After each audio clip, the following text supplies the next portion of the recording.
Good evening all. Welcome to this evening's meeting. If we'd all please rise when we led in prayer by President Pro Tem Joe DeLucia. Almighty God, we ask for your blessing upon the members of this council as we assemble here in this chamber to conduct the ongoing business of our city. With your guidance, we will strive to ensure that our decisions are for the common good, and your inspiration will instill respect, compassion, and thoughtfulness in all our deliberations. Give us the strength and wisdom to lead by example as the people's representatives, and that peace and harmony will mark all of our proceedings, and keep us faithful to the trust placed in us by the citizens of your community. Amen. Amen. Thank you. Alderman Betancourt, please. I pledge allegiance to the flag of the United States of America and to the republic for which it stands, one nation, under God, indivisible, with liberty and justice for all.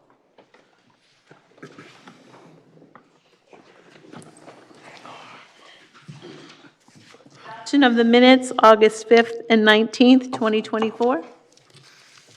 Thank you. At this time, I'd ask for a motion for the adoption of the minutes as outlined August 5th and 19th, 2024. Alderwoman Gould, second Alderman Singh. Is there discussion on the motion? Seeing none, roll call, please. Yes. Alderwoman Hayes. Yes. Alderman Betancourt. Yes. Alderwoman Gould. Yes. Alderman Singh. Yes. President Pro Tem DeLucia. Yes? Mayor Nystrom. Thank you. The motion is, or adoption is passed 7-0.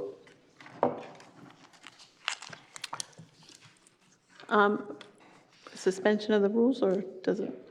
Ask for a motion, please, for suspension of our rules for the introduction of a proclamation at this time. Motion by Alderman Nash, second Alderman Singh. Is there discussion? Seeing none, the roll call. Alderman Nash. Yes. Alderwoman Hayes. Yes. Alderman Betancourt. Yes. Alderman Gould. Yes. Alderman Singh. Yes. President Pro Tem DeLucia. Mayor Nystrom. Yes. Thank you. The motion for suspension is adopted 7-0.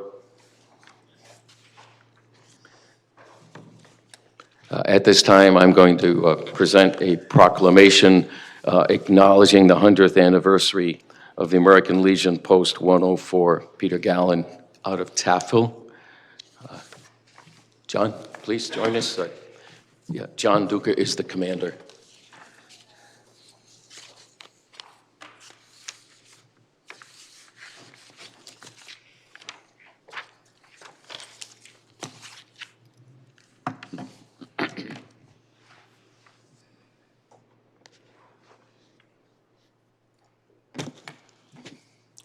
This proclamation is an acknowledgement of their 100 years of existence here in the city of Norwich.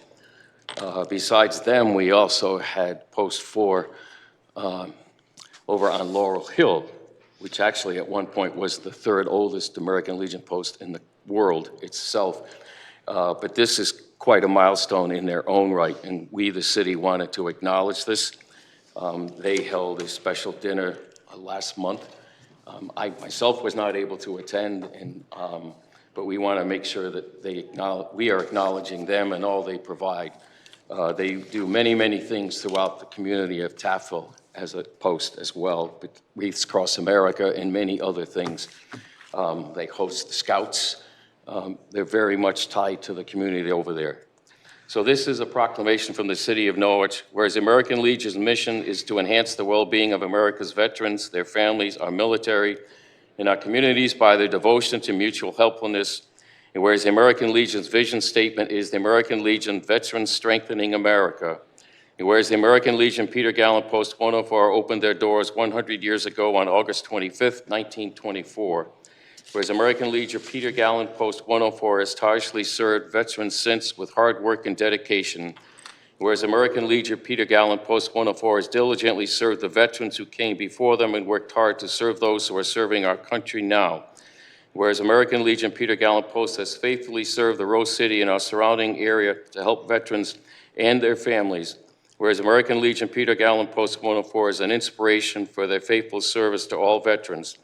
Now therefore, I, Mayor P. Robert Nystrom, and Norwich City Council President Pro Tem Joseph A. DeLucia, on behalf of the Norwich City Council and the citizens of the city of Norwich, to hereby congratulate American Legion Peter Gallen Post 104 as they celebrate their 100th anniversary of the opening of Peter Gallen Post 104, dated this 3rd day of September.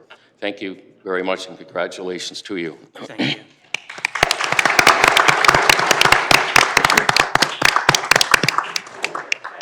Mayor, we did a history, some research of the last 100 years, and many family members of several people involved with city government are, related to people that were there.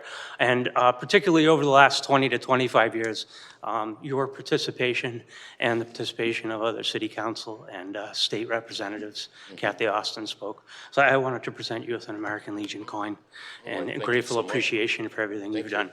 You were in all of our records for a lot of our activities. I really appreciate that. Thank So you. thank you again. Thank you.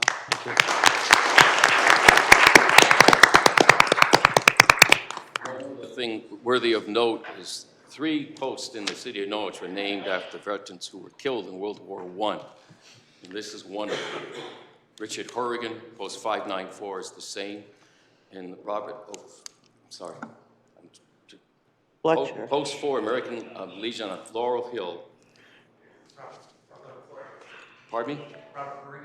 Yes, yeah, he was the 3rd person. Yeah, interesting, I don't know if Matt Garon's here, but he worked for the Bulletin at the time. Yeah. Thank you.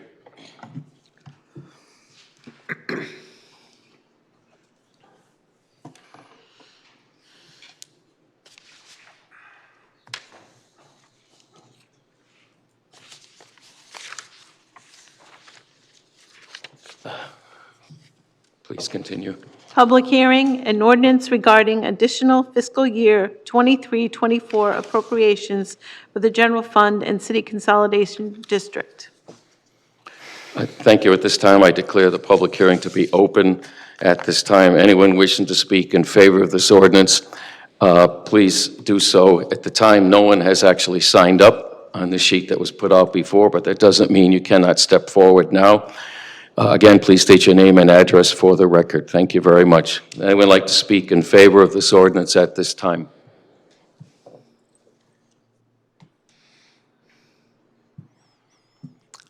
Again, anyone wishing to speak in favor of this ordinance at this time?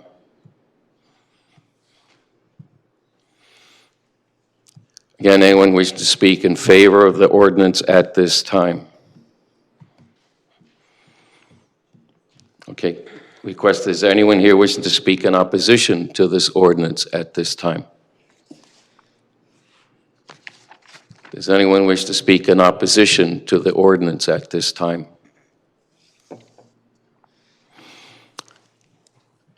Can anyone wishing to speak in opposition to the ordinance as proposed at this time? Seeing no one, then I declare this hearing closed. Thank you. Second reading and possible action on the above ordinance. At this time, I'd ask for a motion to bring this ordinance to the floor, please. Alderwoman Gould, is there a second, please? Alderman Singh. Is there discussion of the ordinance at this time? Alderman Bettencourt. A few things. First, I have a question for, I guess, council and Josh both, is in that what happens if we do not pass this ordinance? What are our options here? That's basically what I'm saying.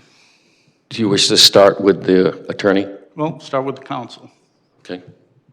You budget on an annual basis. If there's a shortfall, it has to be made up. If there's an excess, the money would go to the general fund. And because you have to budget on an annual basis, you try to balance things out, if you will, at the end of the year, either by putting money into the fund or using it against some other charge, or by having to come up with excess, with additional monies. Now, whether it can be deferred for a while, that's another question I would leave to the finance department. Comptroller, please. Everybody. So these funds were exceeded the amount that was budgeted for them, and they were actually expended on, goods and services and wages. So it's, I guess it would be kind of like trying to put the toothpaste back into the tube at this point. It's, the expenditures, as, if you hear from the Bob Serpensky and Superintendent Lassard and Chief Montoya, they can talk about how they tried to manage and the deficits to keep them as low as they could go. But these were items that we were required to pay for through, fire service or providing educational opportunities. Specifically on the fire service, was that a function of their CBA, their collective bargaining agreement? Yes. Okay. Regarding the Board of Ed, were those costs that exceeded what was budgeted? I know we're talking about an overall number here, but were those mostly due to, mandates, or is there some explanation? Maybe Serpensky could. Yeah, I explain. think they could give you more details on it. It's largely due to special education tuition and transportation costs, among some other items, but probably Bob Serpensky and Sue Lassard would be best to speak of those. Okay, thank you. Welcome. Thank you. Have them come up. Certainly. Who would you like to? Serpensky and Susan Lassard, Robert. Acting Superintendent.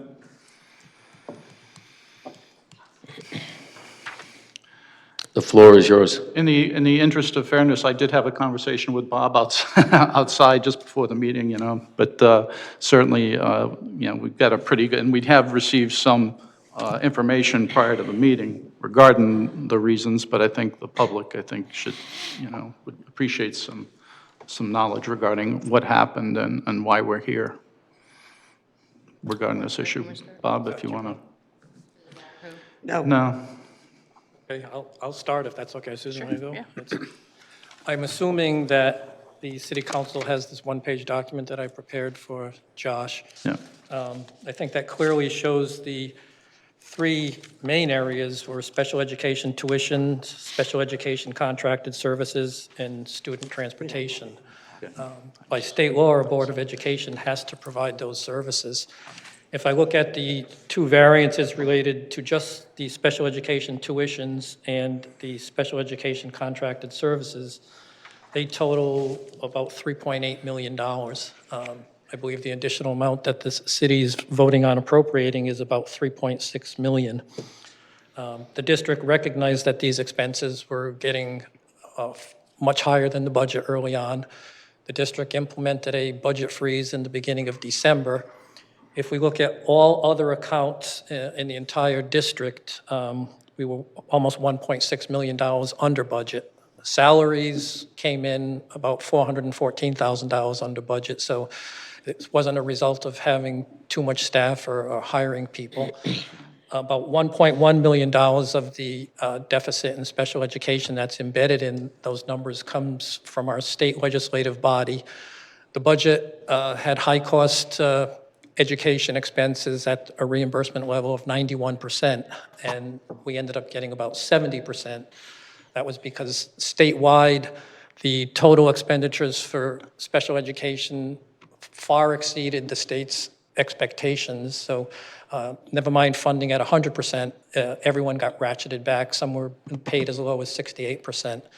Last year's budget session was a long session, and in that session, the legislative body also extended a mandate to boards of education to educate students who turn 22, not up until their birth date as previous years, but to the end of the school year.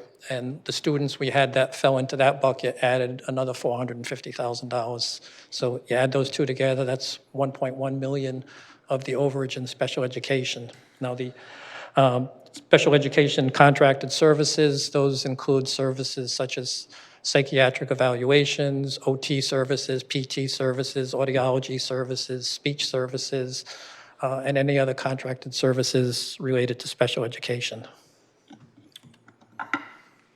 I'd also like to add that we did discuss this at every Board of Ed meeting, so we were very transparent about this, and we also spoke about this at every ad hoc meeting that we had at Kelly Middle School. So, this isn't a surprise to us. I don't think it's a surprise to people that were involved in all of those talks and Board of Ed meetings. I'd also like to add as well that we do have things in place.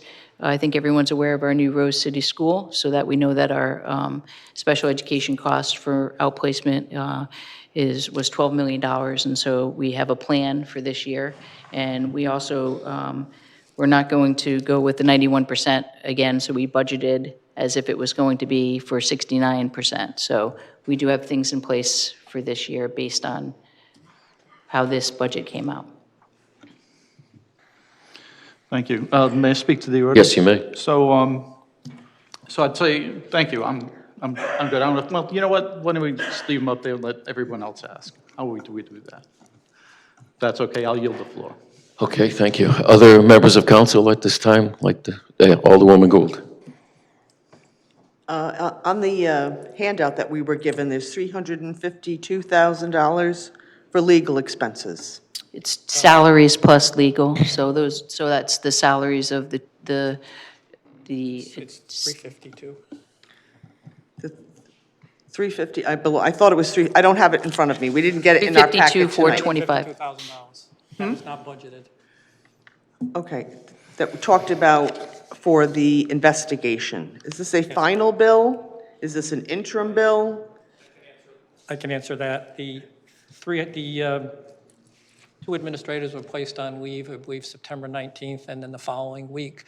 The $352,000 represents the additional salary expense for interim superintendent and interim assistant superintendent, and the legal fees incurred from the start of the investigation through June 30th. Okay, so in there somewhere is the bill for the legal fees. Do we know how much that is? It's, if I had to approximate it, it's about $50,000. And is that a final bill? This is an interim bill? It is not. That's through June 30th. So it's, okay, through June 30th. And do we have any idea when this will be?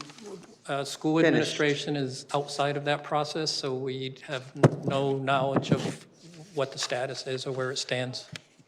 Okay, and the Board of Education does not have a legal fee or a professional services line item to pay that? That has to be absorbed by the Board of Education operating budget. So we don't have a line item to pay for legal fees in your We budget? have a line item for legal fees and special education legal fees, so it would be absorbed within the general operating budget legal expenses. So we'll have to find a way to cover that, whatever it might be. You're saying any subsequent bills? There have been bills since June 30th. I don't know what they are off the top of my head. So do we have an idea what this investigation has cost the taxpayers of the city of Norwich to June 30th? $352,425. Right, but that's, you've got salaries in there. Yeah, yes, well, that's, if there were no investigation, we wouldn't have those additional salaries. Thank you. You're welcome. Thank you. Other members of council? Other questions at this time? Thank you both. Thank you. Yes, Alderman Betancourt? Yeah, this is something, obviously, when we were doing the budget that, I spoke about when we were doing the budget this, back in June, and obviously, no one's happy about this, but we knew it was coming. So I think the way our comptroller, Josh Pothier, put it, putting the toothpaste back in the tube, I think that's kind of where we're at now. So I don't think I, got any other choice really here but to pass it. My understanding is, there have been some case law regarding this kind of stuff, and the boards of education, because of the services are required by the state, I wanted to give council, some say in that, but, my understanding is that, those are losers for the city, so, but, we don't really have a lot of choices here. Thank you. Other members of council, any statements? President Pro Tem, please. Thank you. So we heard the interim superintendent use the word, the phrase that she wasn't surprised, and we shouldn't be surprised. Now, just to be perfectly clear, this has nothing to do with the budget that we passed 2 months ago in June. This is a budget from a year ago, this past June. And I said then, and I say now, that we are in this situation mostly because of a dishonest budget being passed. It's just as simple as that. Right? There was no fidelity to the process. The Board of Ed put forth their request. The city manager returned with his recommendation to the council. The ad hoc committee, which I chair, met multiple times. And through those meetings, we had a consensus between the board and the board members of the ad hoc committee and this council and the members of this council that are on that committee that put forward a recommendation that was $3.5 million greater than what was ultimately passed on the floor of the council back in June of 2023. So there is no surprise that we are in this situation. Right? There was no fidelity to the process. A dishonest budget was passed. And now a majority of the shortage, of the shortfall, can be directly traced back to that tactic of ignoring the ad hoc committee's recommendation and burying one's head in the sand and saying, well, if we tell them they can't spend that much, they won't. It's a very simple process, folks. Right? We know what it costs to educate the kids in this district, in this town. Now, yes, there is negotiation back and forth. In fact, those sessions of the ad hoc committee found $1.5 million in savings from the request of the Board of Ed, or I should say the difference between the request of the Board of Ed and the recommendation of the city manager. $1.5 million. The board said, we can find ways to live without that $1.5 million. That was where we, the members of that committee, did our service for the taxpayers in the city of Norwich. However, the remaining $3.5 million was cut at the 11th hour on the last night that the budget could be approved in the hopes that maybe the board wouldn't need that money.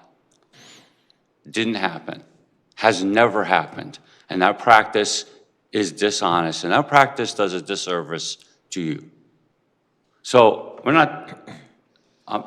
not the least bit surprised. In fact, I'm annoyed. I'm beyond annoyed. I'm angered.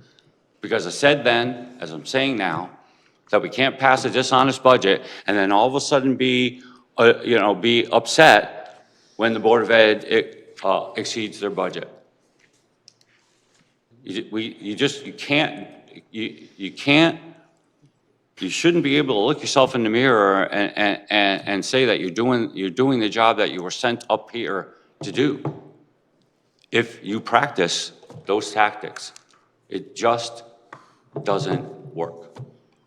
So I'm not the least bit surprised that we are in this situation. And every time we ignore the ad hoc committee's recommendation and we ignore the honest and faithful negotiations that go on in those meetings between the Board of Ed and the council to come up with a number that everybody can live with, and then we ignore that number and give them multiple millions of dollars less. We cannot be angry when they exceed their budget.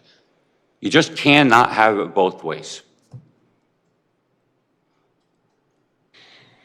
And Alderman Bettencourt is absolutely right, and I'll end on this point. We don't have any choice. The money's been spent. It's just a matter of what pocket we're going to take it out of. And in the moments when people say, well, we cut the $3.5 million to defend the taxpayers of the city of Norwich, what you're doing is you're ignoring the fact that those very same taxpayers have kids in our schools, those very same taxpayers have special ed students in our system that we are responsible for, and you're telling them that they are less important than they should be, that they should not get the services. And no, we should just deny them the services that they require, because we're not going to give the board the money that it says that it needs. And I'm sorry, that's just wrong. I will never be on board with that. Thank you. Thank you. Is there further discussion?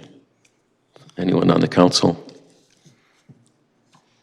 Alderwoman Sheila Hayes, please. So could I ask the comptroller to come, Josh, to come back?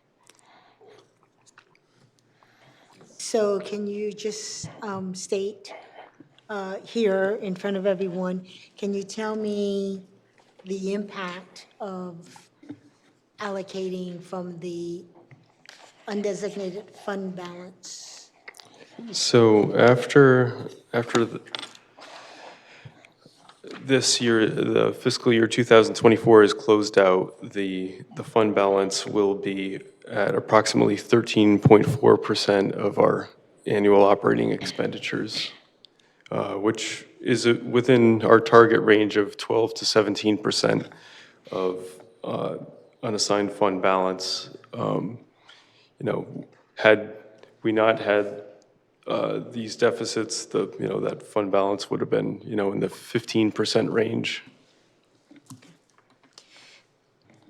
And the follow-up question is then, as a result of not adopting these additional funds in the budget of last year, then the impact that had on the school budget going into this year? Was there an impact on the budget that was adopted this year by not having those funds allocated? No. Okay.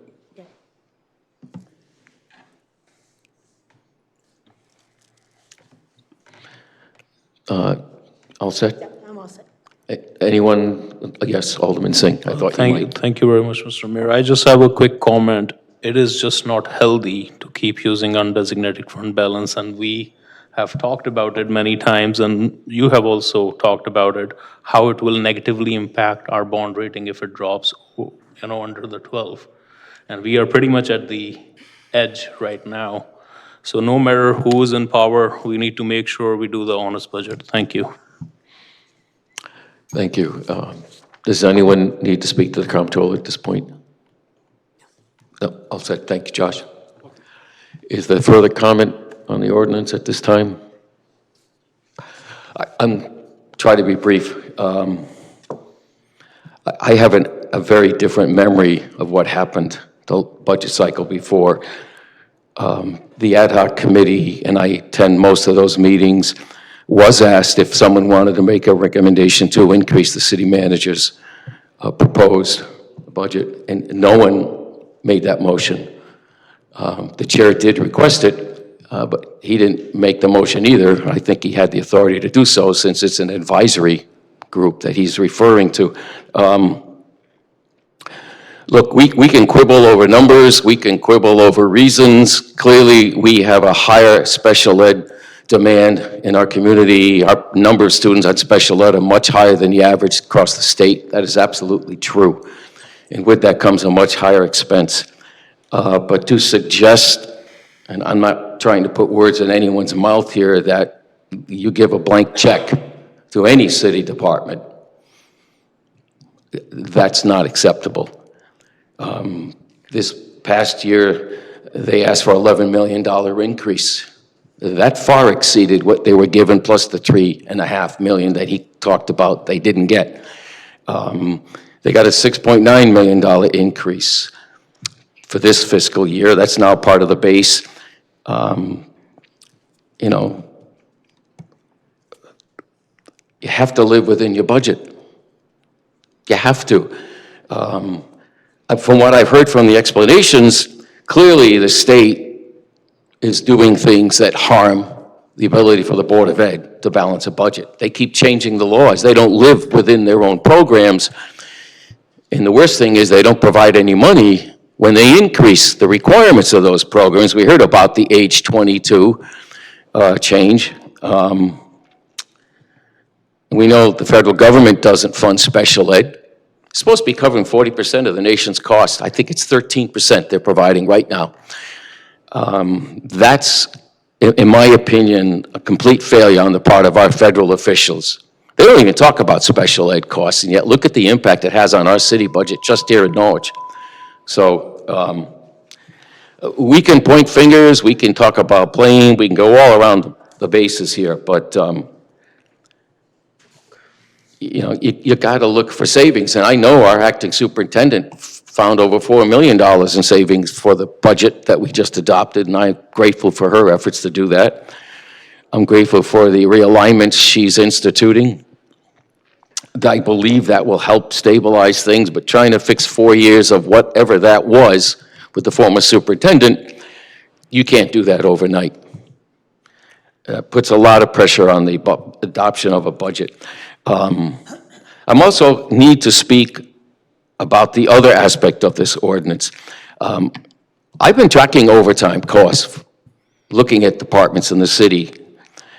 You know, and we have this new program in administrative automatic aid policy, and I thought with that adoption through the city manager's effort and the chiefs, you could see a greater reduction in overtime costs, but it's been just the opposite.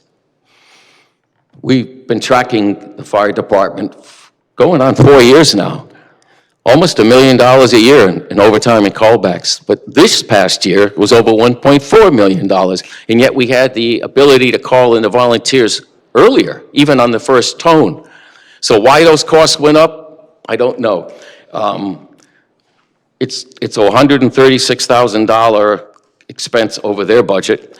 Doesn't seem much when you talk about the other department, but what about the opportunity to save? You know, they'll say they lived within the contract. That's true. That speaks more about the contract than anything else. But the opportunity to save money for the people who live in the double tax district continues to be ignored.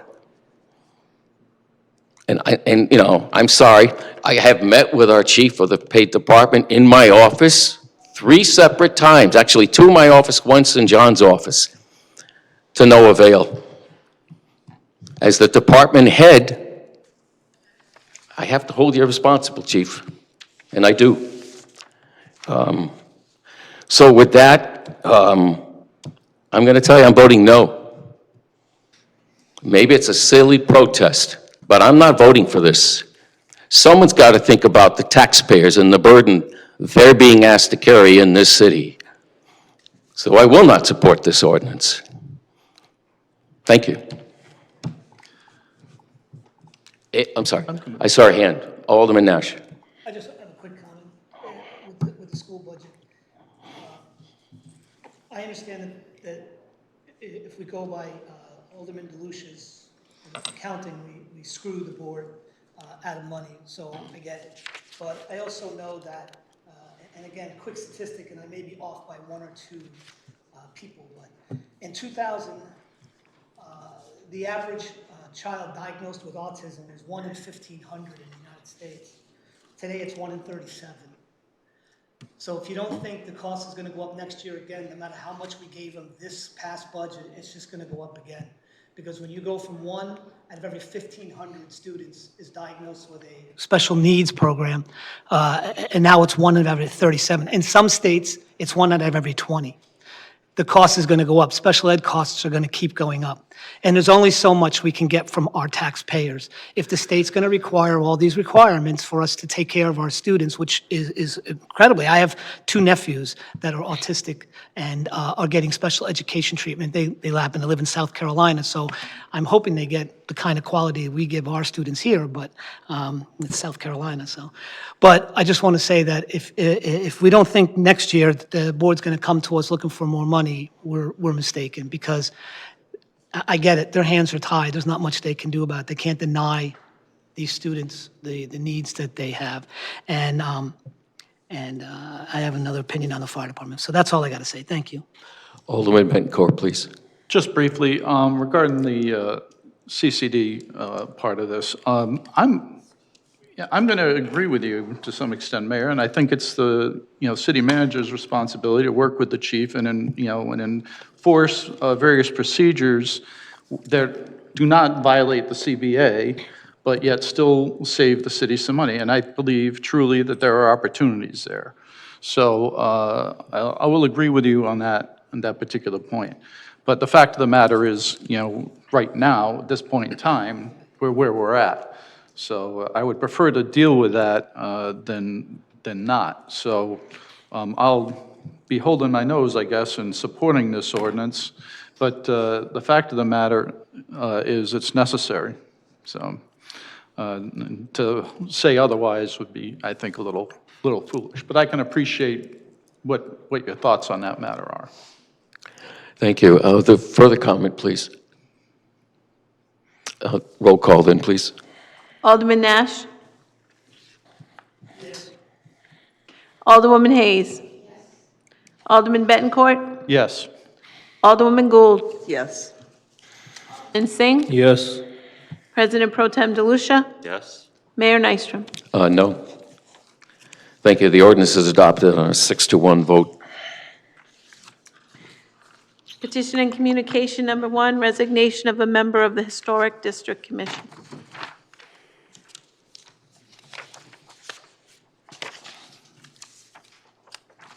Motion, please, to bring this to the floor to receive. Alderman Nash, second, Alderwoman Sheila Hayes. Is there discussion? Seeing none, roll call, please. Alderman Nash? Yes. Alderwoman Hayes? Yes. Alderman Bettencourt? Yes. Alderwoman Gould? Yes. Alderman Singh? Yes. President Pro Tem DeLucia? Mayor Nystrom? Thank you. The motion to receive is adopted 7-0. City Manager's report. Thank you. This is the city manager's report for September 3rd, 2024. Meetings attended were Southeastern Council of Governments meeting, Southeastern Area Transit, NPU City Coordination meeting, NCDC Board of Directors meeting, CIF Stakeholders meeting, and City Department Head meeting. The Connecticut Interlocal Risk Management Agency, CIRMA, our insurance carrier, presented the city with a member equity check in the amount of $25,633. CIRMA demonstrated that their longstanding community principles by returning $2 million of members' equity to its municipal, public school, and local public agency members. Established in 1980, CIRMA provides stable and consistent rates and, I believe, world-class insurance protection and services to its members. Public Works is currently working on repairing drainage in preparation for paving on Bannis Court, Caribou Drive, Nemchuk Drive. City paving will continue on Pine Street, Pinecrest Court, Pinecroft Road, and Gardner Acres. Uncasleep is progressing on schedule for completion, and the ribbon cutting has been scheduled for Friday, October 11th, in time for Indigenous Peoples/Columbus Day. The mayor's office is organizing the committee and will be meeting this week to discuss the details of the event. Norwich Human Services Community Care Team hosted members of the 119K Commission on August 21st. The director division manager, and 2 staff also attended New London's 119K Commission meeting, where Norwich Community's Care Team was cited as a best practice. The commission wants to scale up Norwich collaborative case management model. Human Services and the Youth and Family Recreation Division in particular has attended every single Norwich Public Schools back-to-school events, including convocation. The Sachem Fund Board application deadline has been extended until September 20th to obtain additional applications.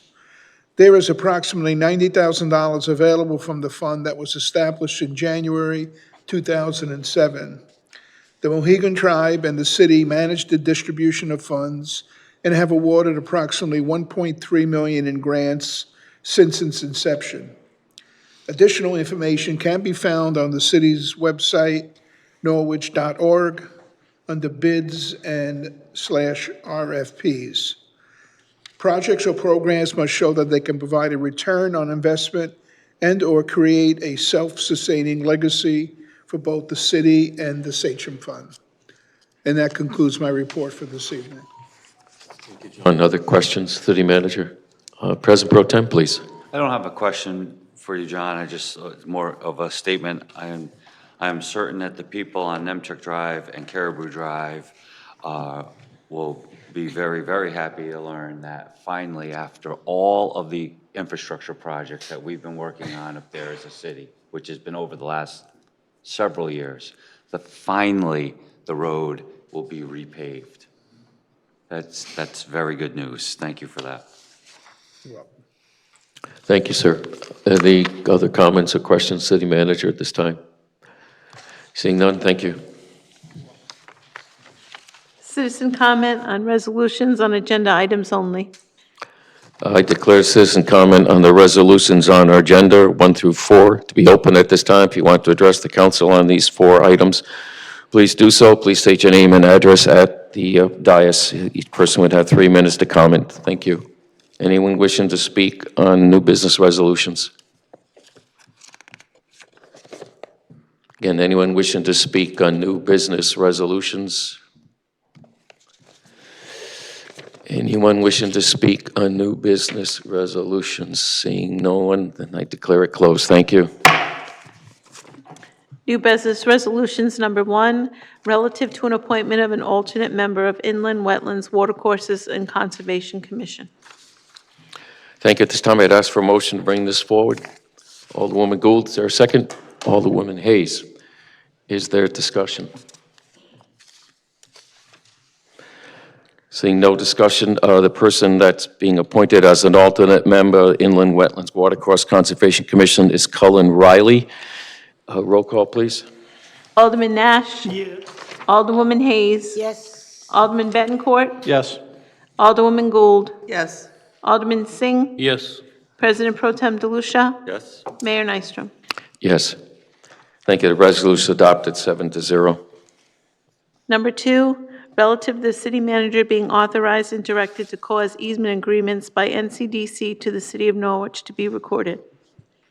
Thank you. At this time, I ask for a motion to bring it to the floor. Alderwoman Gould, second. Alderman Nash. Is there discussion? Seeing none, I'm sorry. Pro Tem, please. So, for this resolution and the next, I think that just a little bit of explanation is necessary, and it shouldn't come from me. But there were people that were concerned that this somehow supplanted the hearing that we're having at our next meeting and the final vote on this matter by the council. I can give.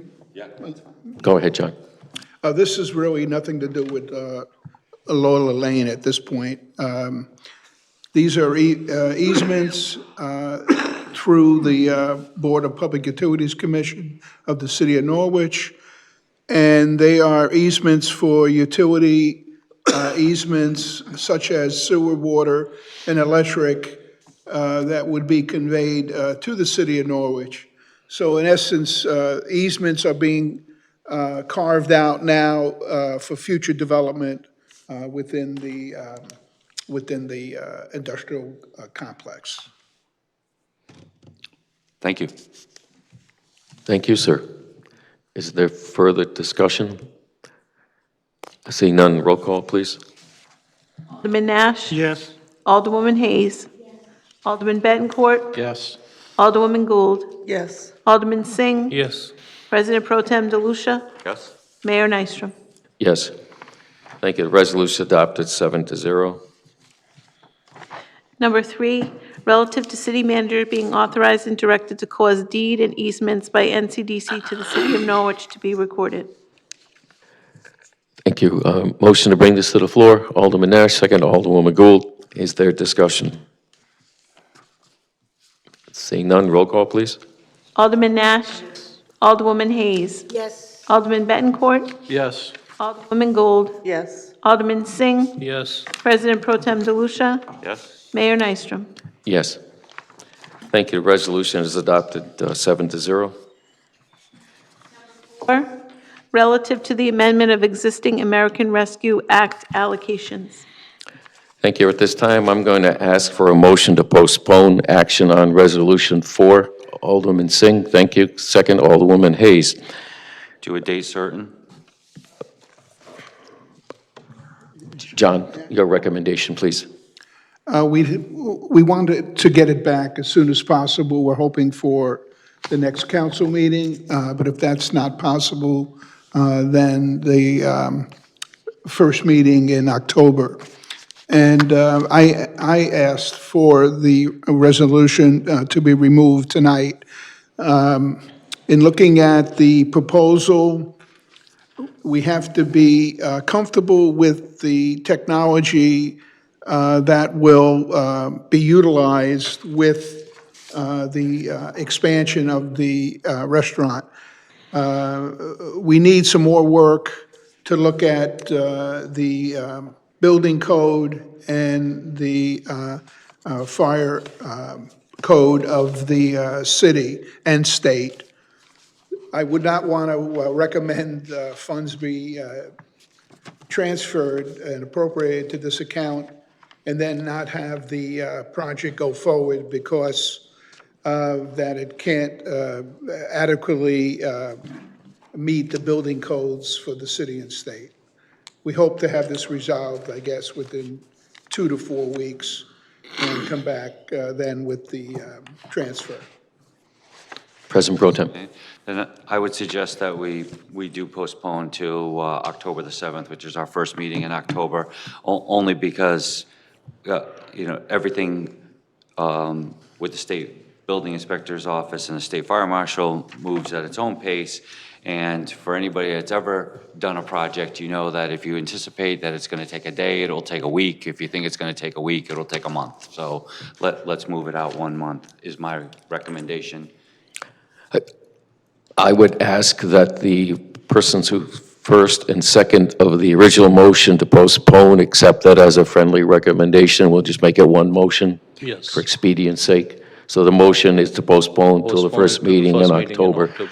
I can also share with you that there was a department meeting this afternoon at 4 o'clock with the fire marshal's office, the building department, the zoning office, and they were actually online with other interested parties, including the state, about this very subject matter. I don't know the outcome of their findings, and they certainly need time to digest and reflect on it.